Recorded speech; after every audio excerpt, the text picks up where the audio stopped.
Hey, good morning and welcome to EuroNurse. Hope everybody's having a fun day today. We meet every Saturday at 9 a.m. Central Time. If you're watching us live, great. Glad to have you on board live. Be sure to hit that subscribe button for you YouTubers. If this is your first time joining us, be sure to check out our website at euronurse.com, the best place to go to learn more about the show.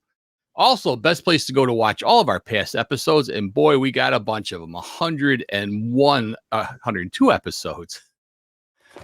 If you want to watch us or listen to us in your car, check out our EuroNurse Plus area where you can get our audio podcast that comes out every week. Any of your favorite podcasting platforms, we're available.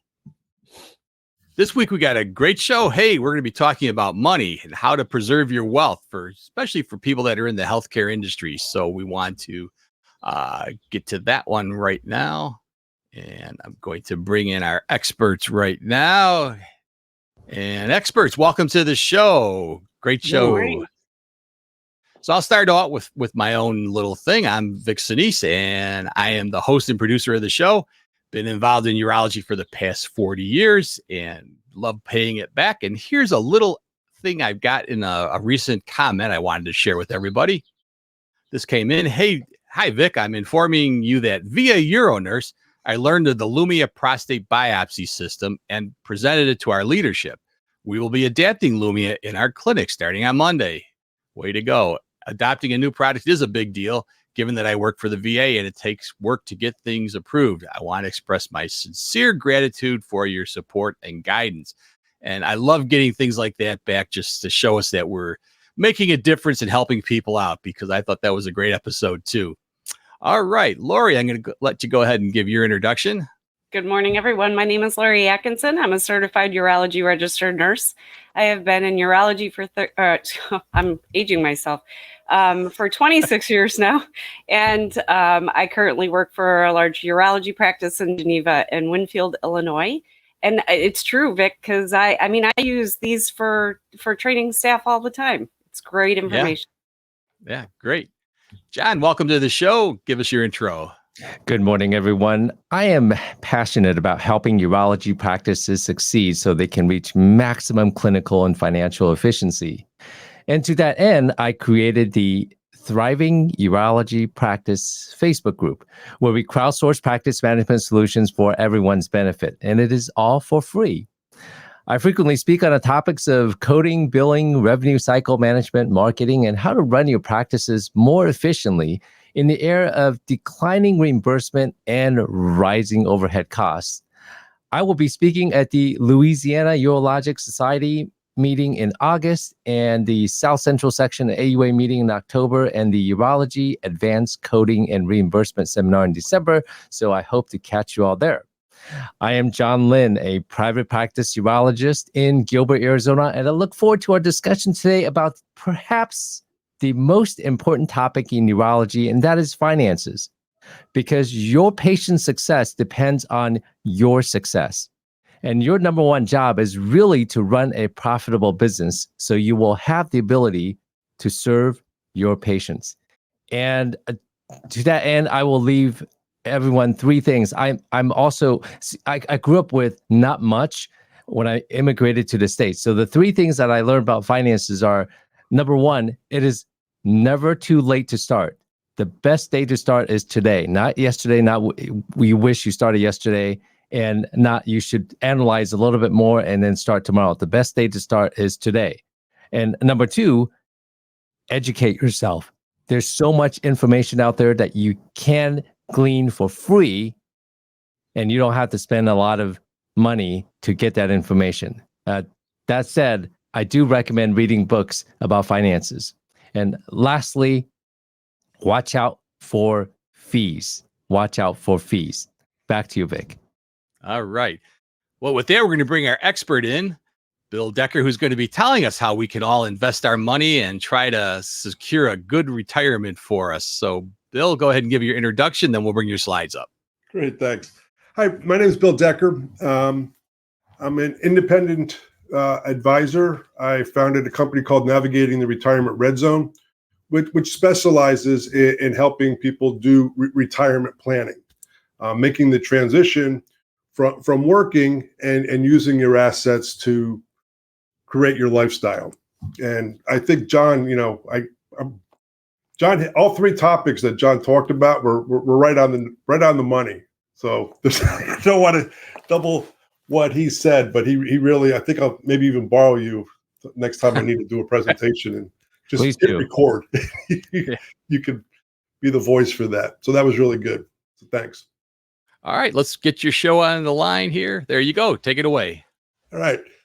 So today we're just going to talk about education, really just educating on a couple ideas on preparing yourself for retirement planning, looking at some income solutions, some tax strategies, and really the importance of some estate planning. I think that was one of the things that actually got me into this industry was some family situations that arose from poor estate planning and the problems that created.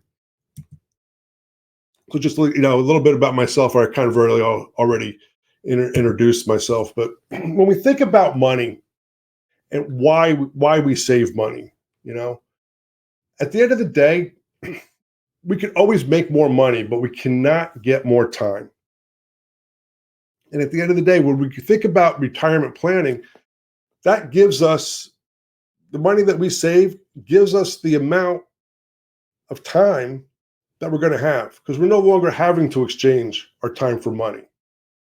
Maybe you're already in a field that you love, that you don't do it for money anymore. You do it because it's your passion, and that's fantastic. But having that time away to vacation, maybe support charities, it's different for everybody. But it's money at the end of the day gives you the time to make those choices. And maybe you've been putting something off. It's been a passion project. Again, having that time is really even more important than money. When you start becoming serious about like financial planning, I think there's 4 questions that it's important for people to start considering. As John I mentioned earlier, even if you haven't started, it's never too late. But if you're already in the process of retirement planning, and most people today, how they're saving for retirement is they're putting money in a 401k or maybe some IRAs. But do you really know, number one, what's the rate of return that you need on the money that you've already accumulated to maintain the lifestyle or the standard of living to last your life expectancy when you stop working? Number 2 is, how much do you need to have saved to maintain your lifestyle when you stop working? And if you're not retired yet, how many more years do you have to continue to work to get to that number? And if you really don't want to worry about those numbers, then you should ask yourself, maybe if I don't do anything different than what I'm doing right now, how much will I have to reduce my lifestyle when I stop working? Okay. And the answer to these questions, maybe it sounds a little heavy if you're thinking about it for the first time or haven't given it a lot of thought, but having the answers to these questions makes it better for you or easier for you as you start researching retirement planning, different vehicles, what different products can do for you. Because when you have your numbers in line, you more know what you're looking for to fill in a gap that you might have. If you're still, I've got a couple of years to keep working, or, I not making enough return on my money for where I want to be.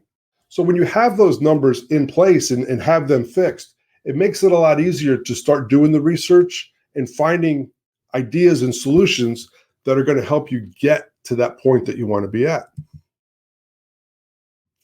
For most people today, it's a lot easier to be a saver.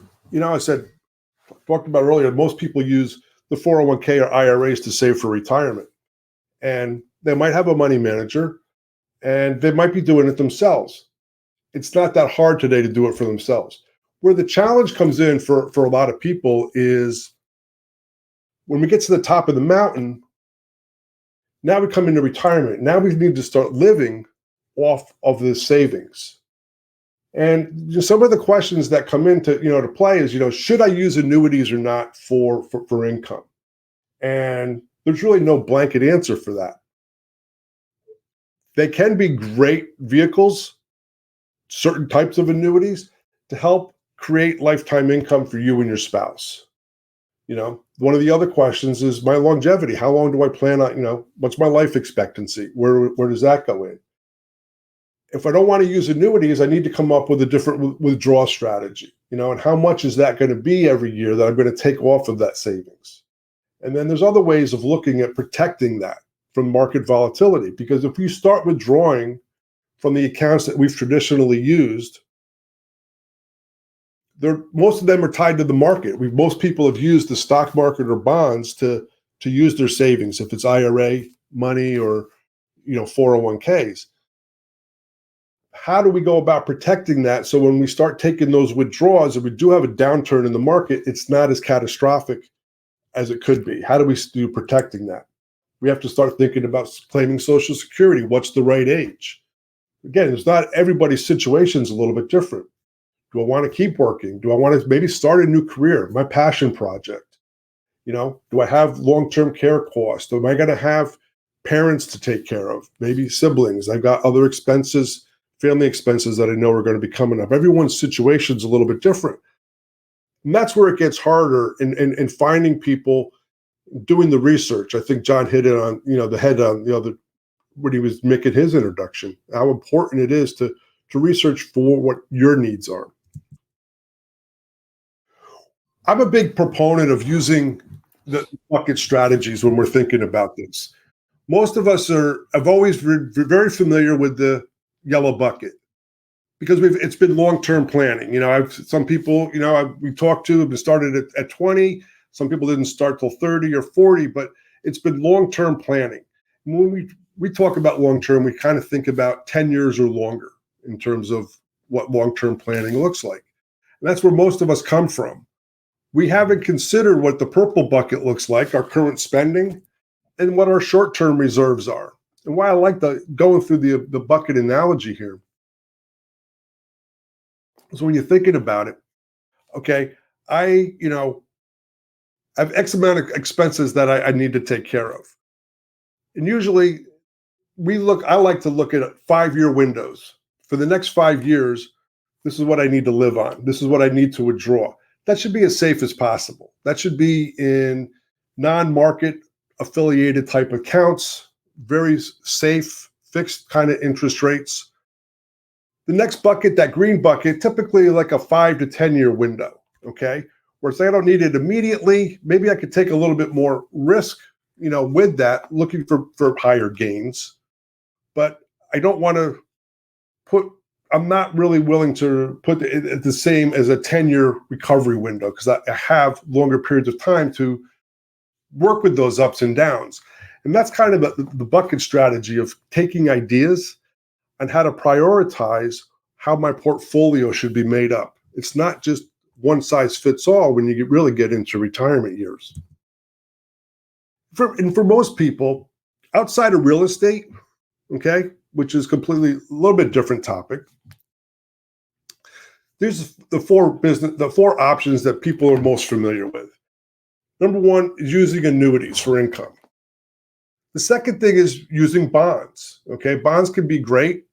Municipal bonds are federally tax-free, so you do get the advantage of those. Most municipalities, they don't pay the highest returns, but they're pretty steady. They're consistent. Very rarely do cities go bankrupt. It happens once in a while, but they're considered to be safe investments. Then you have your total return approach, which is, we're looking for maximum return. Okay, that's where maybe investing in newer companies or stocks that have much bigger upside. One of the stocks like right now that kind of comes to mind is like a NVIDIA, these AI type chips, and that have these huge growth potentials. We don't know if they're going to be around in 5 years, but no one knew about Amazon, 25 years ago either, how long they would be. And, obviously they've done well. And then we also look at income producing equities. And these are the type of companies like a Coca-Cola, okay? American Express. They've been around, they're proven. They're not going to have huge growth, but they're going to pay dividends every year. They're going to pay like a Chevron, okay? Energy companies, utilities. Not huge growth in terms of the stock growing, but every year you're going to get 3, 4, sometimes 5% dividends. And people use that to continue to pay or live off of their portfolio. So these are kind of the investment options that we have, but it's sitting back and saying, what fits in my need? Okay. Back to those 4 questions we talked about earlier. All this could sound kind of Greek if you're not really familiar with it. But once you know the return amount that I need to return, how long I have, what's my window that I either need to keep working or keep saving, and then what do I need to maintain my lifestyle, these choices become easier to make because it's like, I don't need high returns. I need to maintain what I have. I'm going to go away from the total stock approach. Okay. I'm going to maybe look at an income annuity or equities, okay, or possibly bonds. If I know, boy, I'm behind and I need to, grow quickly, or I need better returns, well, then bonds not really going to help you do that. Okay, you want to be looking at a total return approach or more of an equities type situation. So when you have those numbers, going back to the beginning premise there, it makes it a lot easier to help you make the choices that are going to fit your needs. That's kind of what I'm talking about, investments and how to go about making some considerations on what works best for you. I would like to hit up on a little bit about taxes, okay? And most of us have used IRAs or 401ks, 403bs, 457, some kind of tax-deferred plan through our employers. And then maybe outside of that, we like to take the tax deduction now, thinking we're going to pay taxes in the future on that money. So it grows tax-deferred. It's great. Unfortunately, we were told many years ago, hey, you keep saving, and then you get ready to retire, you're going to be in a lower tax bracket. I always thought that advice was kind of funny. Excuse me. Because it's like, well, wait a second. I'm going to take advice for somebody to help me grow my wealth, but then when I get ready to retire, I'm going to have less money than I'm used to living on. It just never really sat right with me as terms of advice, but it's what we've been told over and over again. You're going to be in a lower tax bracket. The reality is we're probably not, okay? Because we get accustomed to our lifestyle, and that's what we want to maintain. And if we've been using these tax-deferred accounts, there's a huge IOU back to the IRS, okay? We've got a partnership. You've got $1 million saved in your retirement account. As for instance, and you're in a 22% tax bracket, income-wise, that $1 million to you really is only worth $780,000 because 22% of that already goes. Uncle Sam has a claim to that. He's your partner in that. And then if you have state income taxes on those withdrawals also, there's another partner that dwindles that down. So it's important to have some strategies and some ways to diversify your holdings and the taxes that are going to be due. There's a couple ways that we're going to talk about that, just to kind of make you aware of those situations. Because when people come down and we start going through their stuff, so many times they don't, it's never been a consideration of how much they actually are going to owe of that complete account balance in taxes. And again, I'm a big proponent of using buckets, okay, or as conceptually thinking about things. We have either tax-deferred money, which is like your 401ks, your IRAs, pensions, even Social Security, you're not paying on it until you start receiving it. Then you have taxable money. This is what your earnings are. Money that sits in a bank account, CDs, you get 1099 on those. And then you have tax-free money. In tax-free money, the two most common ways of creating tax-free money right now is Roth IRAs. Municipal bonds is an investment that you don't have to pay federal taxes on. And there's also certain types of life insurance. When this topic comes up, life insurance, there's all sorts of different reactions to that. But most people don't understand how to use cash value life insurance for income purposes. Most people think of life insurance as I'm buying something so there's money available when I pass to help my family. But over the years, people have figured out ways to utilize the mechanisms inside of life insurance companies to generate substantial returns. So much so that actually in the 1980s, the IRS started making rules and limiting how much money people could put aside in these cash value life insurance policies. They limited, there was a limit to how much money they would allow people to put into a life insurance policy to allow income to come out while they were living,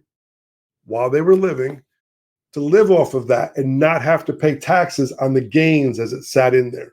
Similar to like your 401k or your Roth IRA, you let that percolate over a period of years. Well, people were using cash value life insurance to do the same thing. In the Secure Act of 2020, the last time they made some updates in that, they did increase the code to allow people to put more money into this. These are IRS rules that we follow when we're building these type of plans for people.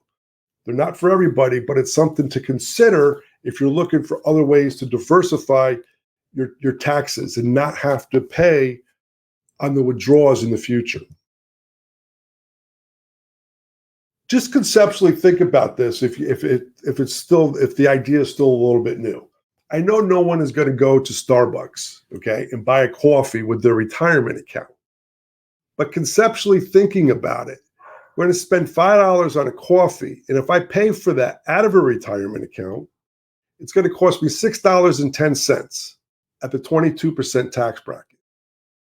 If I want to go buy a car, then I'm getting ready to retire. When I go buy a car, it's $40,000 vehicle. I have to pull out $48,800 to pay for that $40,000 vehicle out of my tax-deferred savings account. Maybe I want to go put a down payment on my house, my lake house, okay? My retirement home, my second home, my beach home, wherever it may be in the mountains. If I need to go take $250,000 and it's coming from a tax-deferred account, I've got to withdraw $305,000 for that $250,000 purchase because the taxes are due when we start withdrawing that. When we start thinking about that, what can we do? What solutions do we have? One thing is what's called the Roth conversion. Now, if anybody's familiar with Roths, you've probably heard, my employer owns it, or offers that to me. I've seen people advertise, they talk about them, but there's limitations. If I'm under 50 years old, I can, put 6,000. If I'm over 50, I can do a little bit of catch up, and I'm putting $7,500 a year in there. But I need to be putting more money away if I'm going to save for retirement. If I'm maxing out my IRA or my 401k, it's double those numbers. It doesn't seem like the Roth is enough. Roth conversions has no limits. And what Roth conversion really is we're taking IRA money, tax-deferred money that's qualified, that's set up as a tax-deferred savings plan. We're paying the taxes now on that money and putting it into a Roth IRA. So now, when we take those money out, there's no taxes. And as long as it sits in there and it continues to grow, there's no taxes on the growth. We pay the taxes one time. Thinking about that, people, I'm not sure that makes any sense to me. A little analogy. Let's say you're a farmer and the IRS comes out to you and says, look, we're going to make you a one-time offer this year. We're going to allow you to pay taxes on the seeds before you plant your crops, or we're going to allow you to pay the taxes on your crops when you go out and harvest all your crops and sell them. Well, what number is going to be lower? The number on the seeds or the number on the crops? What would you want to pay taxes on? The lower number or the higher number? There's no right or wrong answer, but whatever makes sense for yourself. And that's what the Roth conversion does. If you you still got a few more years of working, you're past 59 and a half. There's even ways of doing it if you're under 59 and a half. It just has to be structured properly with IRS rules. You can start taking money from those tax-deferred accounts and converting it over into these Roth accounts. So you're getting that extra 10 or 15, 7 years, however more years you have till you have to start withdrawing. It's able to keep growing. But now you're not going to have to pay the taxes on that growth. You're paying the taxes at the value that it is now, and not the taxes on the value that it will be in the future. And that's how a Roth conversion works. The pros to that is, it's a great tax strategy. You don't have the RMDs to come due when you turn 73 or even 75 because they're pushing those numbers back. The cons to the Roth is, the funds are normally held, into the stock market because we're converting people's IRAs. There's low contribution limits, but there's no limits to the conversions. This is also for high income earners, because if you make too much money, you also can't contribute to a Roth, but you can max out your tax deferred plan and convert those every year at the end of the year and just pay the taxes on the conversions. And it makes a lot of sense that way. How so? Why does that make sense, if you're asking, Bill? Well, because here's a chart that shows when the IRS was started in 1913 till last year. These are the nominal tax rates that we've had in the history of the IRS since 1913. We can see that the lower tax brackets, we are at the lowest we have been in the last 10 years in terms of federal taxes, okay? The lowest tax brackets, 10 to 15%, we have not been that low. From 1913 all the way up to really 1983, the lowest tax brackets were at 20%. In the 80s, we had some reductions. They haven't really gone up. Taxes are still on sale. We have a huge federal debt that somehow is going to have to get paid back. We haven't had a federal debt deficit compared to our gross domestic product since the end of World War II. And we can see where taxes went up after World War II. Okay, from the 1940s into the 60s, we can see that taxes were going up, more money was collected. That deficit did get paid down, and we're very much in a similar situation. So if you do think taxes will be higher in the future, Roth conversions can make sense. Here's some tax brackets on current tax brackets for this year, 24, and how a Roth conversion works. I'm going to stay in the 22% tax bracket because that's what we were using. So let's say you're a married couple, and between the two of you, you're making $175,000 a year between the two of you. If we look at the tax bracket, the 22%, it's the third column down, okay? You can earn up to $201,000 and still stay in the 22% tax bracket. So what they're saying is, I make $175,000, I still have $26,000 that I can earn and still stay in the 22% tax bracket. So what we would do in a scenario like that is we would convert $26,000 of your IRA money into a Roth, pay the taxes on that $26,000 at the 22%, and now that money's off the tax rolls. Let's say you don't qualify for a Roth because you make too much money. You make $230,000. Let's say $250,000. The next tax bracket, you're the 24% tax bracket if we go down the next line, but you could earn up to $383,000. That's 138, it took me $133,000 that you could earn, that you could convert, pay the taxes now and never have to pay the taxes later. As it grows and you start withdrawing, that's how you keep your tax deferred buckets working that. Finding buckets to withdraw in tax-free type accounts. And that's a basic overview on how a Roth conversion would work and how we would structure that. It's usually not done in one time. It's something that's done over the course of several years, 3, 4, 5, 6 years. Usually it takes to get most people's money converted, and maybe even a little longer, depending on what your situation is and what we're trying to accomplish.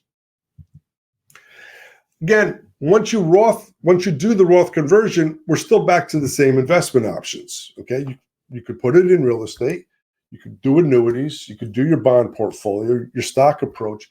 That doesn't change. All the investments that you were using previous to the Roth conversion, they're still in place. The difference now is that it grows tax-free and the withdrawals tax-free. We're off the tax rules. Again, municipal bonds is another way of looking at tax strategies to reduce federal income tax. And then the properly funded life insurance accounts. Here's the pros. Everything that we've kind of talked about, you even get some safe harbor from creditors. You get liquidity. You can use the money for whatever you want. Sometimes some of these insurance carriers also have some living benefits where you can make up use some of the money for long-term care if you're needed. But here's the problem. Here's the cons with it. The premiums, they're not tax deductible when you fund these long-term or fund these life insurance contracts. The gains have caps. Okay, you might be mirroring the S&P 500, but if the S&P 500 goes up 15%, the insurance company is probably only going to give you maybe 8 or 10% of that. So you're limited, but you're also limited on how much you can lose. You never lose your account value. Okay, there's a structure inside of these contracts that are very unique in that way. They're expensive to get started. It's not a great investment for the first couple years. It's a long-term play.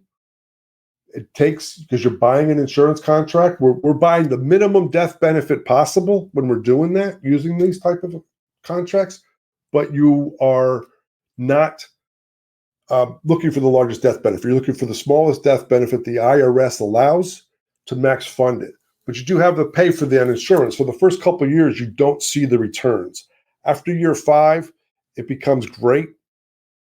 And after year 10 or longer, it's really quite a fantastic vehicle on how to save for retirement. But it is a longer window than what we're typically used to. And the other thing is you do have to qualify health-wise on that. So that kind of summarizes up the some ideas, some concepts that you could consider when looking at some different tax strategies to help with your retirement planning. Just another summary. I think if you're looking at different things, these are ideas that we want to protect ourselves with. If we're looking at the benefits of investing, tax deductible is always a great idea. Tax deferred growth, we like that, not having to pay on growth. Boy, if I could get tax-free distribution, that's even better. If I can get a competitive rate of return, today our fixed interest rates are higher than we've really seen in over 20 years. I want to stay competitive when I'm looking at that. Something I can put unlimited contributions in. I'm not limited to. Being safe from creditors. If I'm looking, for investment ideas, as many boxes as I can check off of here, these help make my decisions easier. If I don't have these boxes to check off, maybe it's not the right place for me to be putting my money or saving. And then market loss from protection. If we're looking at ways of not having to deal with market downturns, especially as we get closer to retirement and have to start pulling money out, if we can protect our principal and still participate in the market. Is that a vehicle or a purpose that works for you? These are questions, that you should be asking yourself. Enough on that. We'll just kind of wrap up today with some real quick ideas on estate planning. One of the questions we get all the time, I'm amazed at how many people come in to us and don't have a will or a trust. Everybody, yes. The answer is yes. You need one or the other, usually both. I believe if you're looking at any kind of estate planning or you have any kind of assets to pass to your children, if you have more than one child, get a trust, okay? It's amazing what happens when siblings that have gotten along for years, never had any problem. Parents pass away and something takes place and the bickering starts and different things take place. A trust eliminates all that. Having a will is great, but it doesn't, a will still makes you have to go through probate, okay? A trust, basically there's an executor, things pass a lot quicker. You pay a little bit more money up front, okay?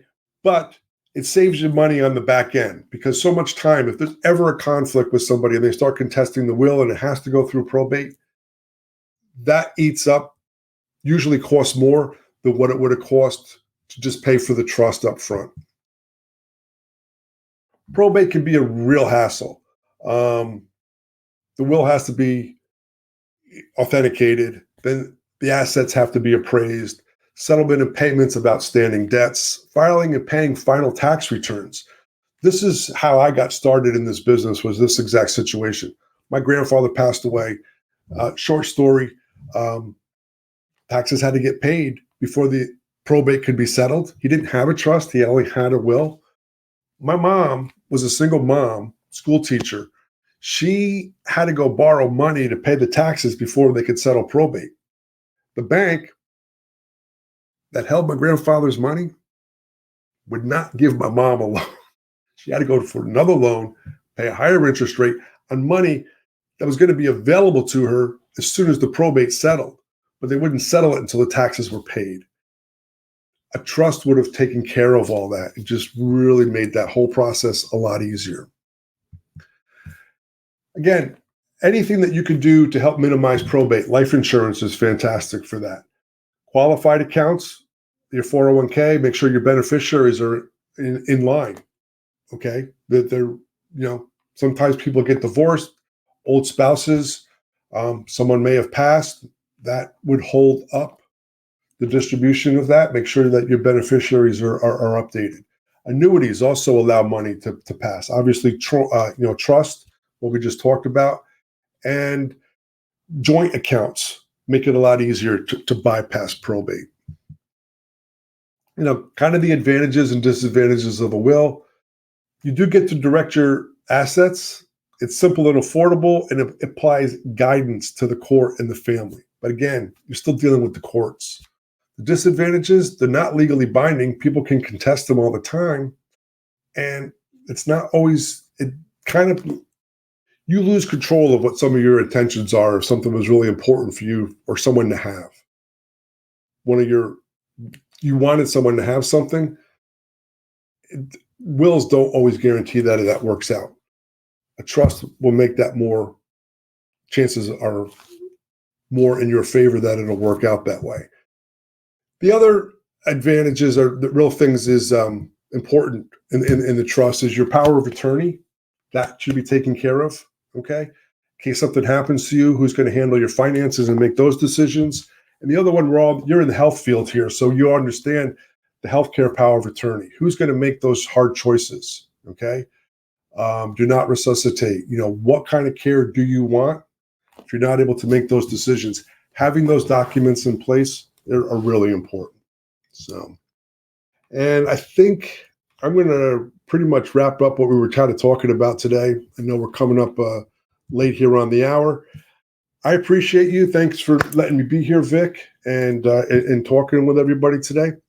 If you have any questions or some information, there's going to be a link that you can link onto. There's some downloadable pieces that you can go through. It'll talk about Roth conversions and some market volatility solutions that you can go and read some of the information and get some of your research done. And I think we'll open it up for questions now. Thanks, Bill. That was really great. That link will be on the Euronurse website once I get that up after the show for those handouts. And this is a great time if you have any questions for Bill. Go ahead and put those in the comments section. But I'll open it up to our experts right now. Lori or Dr. Lynn, any thoughts, questions? You guys are just both so loaded, it doesn't matter, right? I'm looking at this going, oh my God, I need to get my act together, man. I'm 52, going to be 53. I'm like, oh boy, it really puts it into perspective. Thank you very much. That was an excellent presentation. Thank you. Yeah, it's such a difficult topic because everybody's understanding of finances and money is so variable. It's hard to give a presentation without knowing the context, the sophistication of the person receiving this information. And I always like to speak from a very, very basic level, and people need to understand what is money and your feelings about money. And somebody asked about the books that we would recommend. I'll put it in a link, or I'll put the link in the comments. One book may be from Morgan Housel, The Psychology of Money. You have to understand how you feel about money and your emotions around money. Investing is not, yes, people say personal finance is personal. Yeah, most of it is emotional. Money is very emotional to a lot of people. And rich people, wealthy people talk about money all the time. But the middle class and the people in the lower economic strata, they do not talk about money. They think money is something bad to talk about. Whereas the wealthy people talk about money all the time. So get that out of the way. I didn't learn about compound interest until I was in my mid-30s. I took a course and then they said compound interest. And I thought, oh my gosh, I'm so far behind. Time for the young people listening to this podcast or webinar, time is your friend. And a book from Ben Graham's book, The Intelligent Investor. If you are investing, it is assumed that you are a long-term investor. If you're not investing for the long term, meaning you put the money in and you let it ride, if you're not doing that, you're simply speculating. You're taking chances. And risk is something a lot of people don't talk about in investments. Any time of instruments like annuities and insurances or retirement plans wrapped inside of an insurance product, you always have to be mindful of the pros and cons, the fees that are associated. And something not a lot of people think about, opportunity cost. And what does that mean? What is opportunity cost? Opportunity cost means if I put my money in this financial instrument, what are the opportunities that I'm missing out on by deploying the same money elsewhere?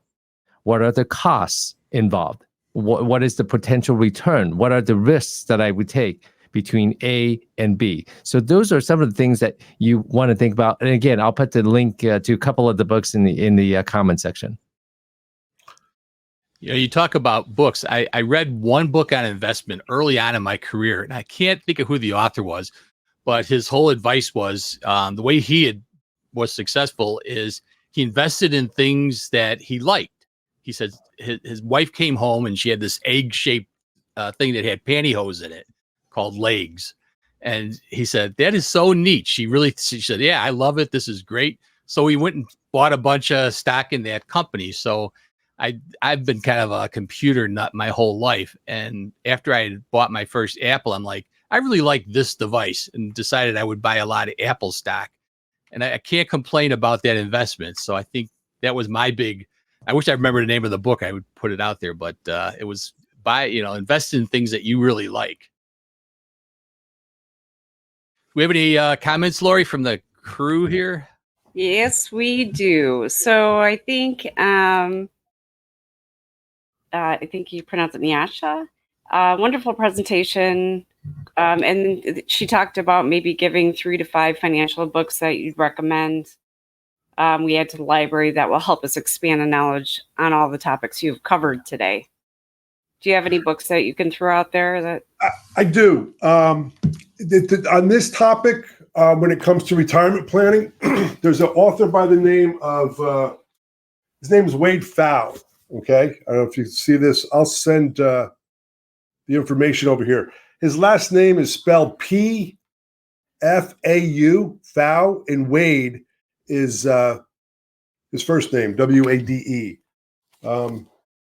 He's actually an instructor for me for my RICP class, but he does an excellent job of what John was talking about. We're analyzing fees and analyzing your need for retirement, taking off when you're looking at opportunity cost or what it is, what you're trying to accomplish, and having that defined before you start making decisions or shopping around. He does a great job of talking about that. The other book I'd recommend is by Ed Slott. He, especially if you've used the IRA, this is going to fall down.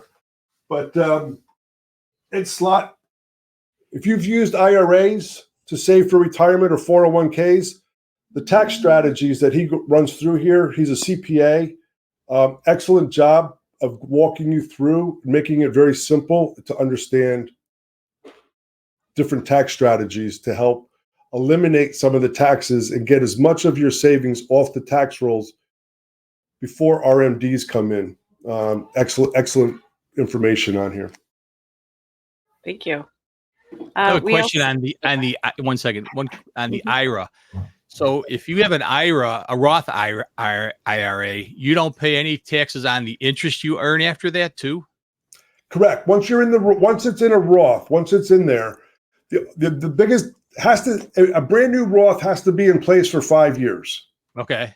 No matter when you open it, if you start, doing contributions or if you're doing the conversions, once it's been for 5 years, the withdrawals are now tax-free. And the gains they're deferred just like a regular IRA. Yeah. Most people, high earners, forget about the Roth because they don't qualify. Okay. And then the other part, when you're looking at it, it's like, well, I can only put so much a year into this. I'm not saving enough. And that's why they get pushed to the side, in my opinion. Okay. As people look at them and say, well, it doesn't work for me.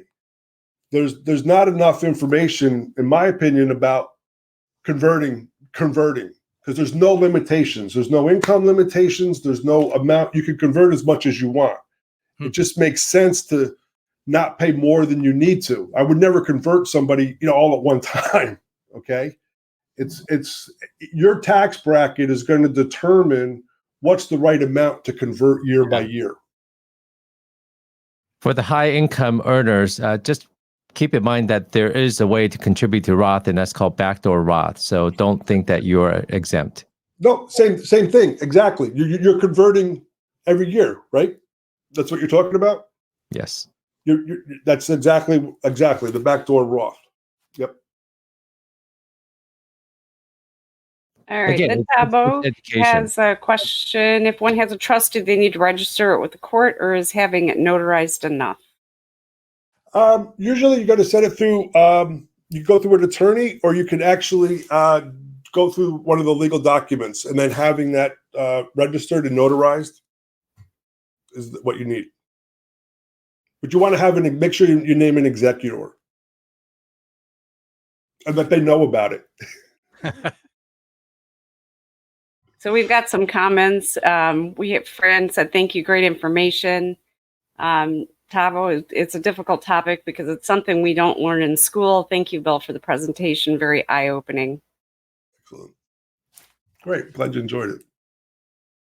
I put the links to a couple of books in the comments. Well, one is called Bogleheads by John Bogle, the late John Bogle, about investments and how to look at money and things like that. And also Morgan Housel's book, The Psychology of Money.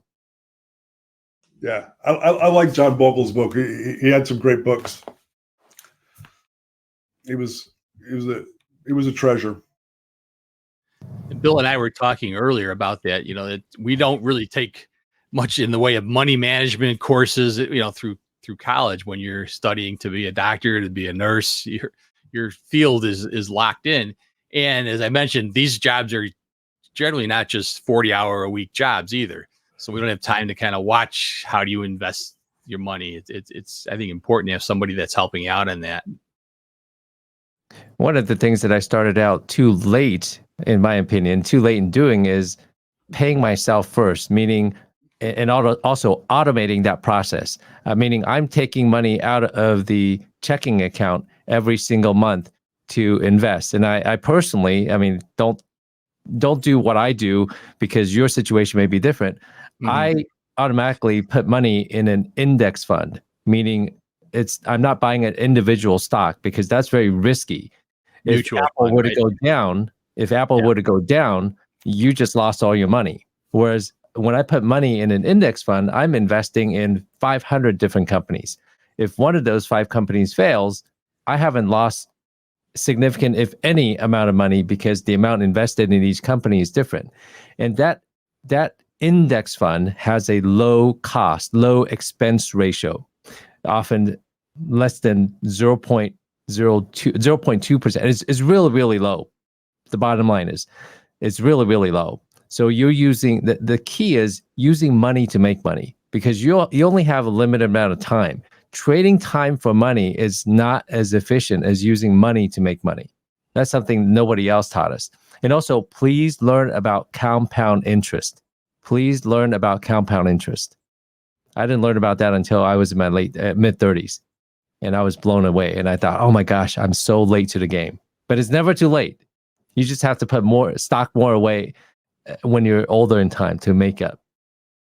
Bill, maybe you could address that issue on what it costs to invest and how it varies depending on who you're investing with.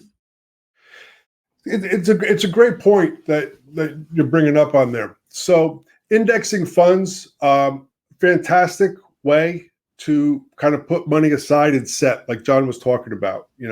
I'm putting this away for the long term. Okay. If you're looking for a company, I would have to say Vanguard is the leader. Okay. And in cost effective funds. All right. If you're going to pay a money manager, okay, know why you're paying the money manager, because a money manager is going to cost anywhere between a point to a point and a half to manage your money. Okay. If your money manager is going to put your money into an index fund, what are you paying them for to do that? They're not really managing. Okay. But for instance, as an example, okay, we meet with clients on a quarterly basis. We do their Medicare planning. Okay. We do their tax strategies. If their balances are high enough, we do their taxes for them. We pay for them. We have an in-house tax department that does that. So there's a little bit more value to there. And then we might use indexes or ETFs, but we're also going to look at ways of minimizing the downturn. So if the market does go down, okay, there's ways of putting protection into there. If your fund manager is helping you do that, so you don't have to take the downturns, there's value to there. Otherwise, just pay an annual fee, not out of your total investments, but there's good advisors. We have another way where someone just pays $150 a month, okay, for our advice. And it's either to roll out their plan or it's ongoing, depending on what they need. So you're not paying a whole lot of money. That sounds like, oh, maybe it's a lot, but if you've got a $500,000 or $1 million portfolio, it's very inexpensive for what you're paying to get that advice, but you're still managing the account. But you're getting someone to bounce your ideas off of. All right. Mutual funds today, there's reasons to use them, but you don't have to. Like what John was referring to is the index funds and ETFs are so much more cost effective. And there's so many hidden fees inside of mutual funds and even 401ks. You're sitting, many of us have had multiple employers over the years. All right. Those 401ks that are sitting with the old employees, they're expensive because there's the administrative cost that's affiliated with a 401k. That's not the company is doing anything wrong, but people are taking loans out, people are being hired, people are being added on. There's just a lot of administrative cost that the plan absorbs. The contributors are paying for, okay? Getting those out of those employer plans and self-managing those, you're going to save a lot of money. Doesn't sound like a lot. Maybe I'm saving 1% every year, but over 10 years, that's 10%. Over 20 years, that's compounding fees that you're saving. Knowing why you're paying a fee, certain annuities have fees, and there's a reason. If the fee makes sense and you're getting something of value for it, great. If you're not, then it shouldn't be there. I hope that helped a little bit. I know. So the problem is people don't know what they don't know, and they don't take the time to learn. And unfortunately, the U.S. Education system does not emphasize on financial literacy. And often some people prey on those who are not aware of the rules regarding finances in the U.S. If you live in the U.S., please, please, please take some time to learn about the U.S. financial system. You will thank me later. They don't call them hidden fees for nothing, right? Yeah. No, and a lot of people will say, oh, it's only 1% of the amount of money that we help you handle. That 1%, again, learn about compound interest. That 1% adds up over time. Again, opportunity cost. What can that 1% of money that they're charging you, not once, but every single year? How much is that costing you in the long run with time? That is what a lot of people don't realize. A lot of people psychologically, again, money is very, very emotional. 1% adds up a lot over time. I think the perfect example, if you don't know about compounding interest, go look at your mortgage for your house. See what you paid for the house originally, and by the end of your 30-year loan, what you paid for that loan. It'll show you how much you compounded it. That's a great example. When you look at that number, okay, what you paid over 30 years, that's why the banks are in business. Yep. Okay. That's why they got the big, tall buildings. Okay. A lot of people have no idea what an amortization table looks like. No. Unfortunately. It's true. Like you hit it on the head. Our educational system has really faltered there. Not only, through high school, but I would think in the universities, it's unfortunate. I've talked to economic majors that have come out and they don't know who certain, like Morgan Friedman or Adam Smith are. They have an economics degree. That's scary. Well, the indoctrination in universities is strong. Unfortunately. I'll leave it at that. Yeah. Well, this is great. Any other comments or concerns that anyone from the audience has? I don't see anything else showing up. I know money's confusing, and sometimes you don't even know what the right question to ask.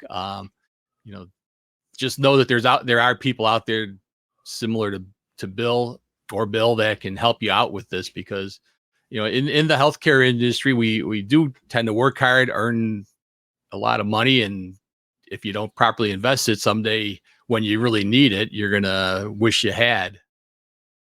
Yeah, if someone has a question about something and would like to, my contact information is on some of those handouts on there. Give me a call, send me an email.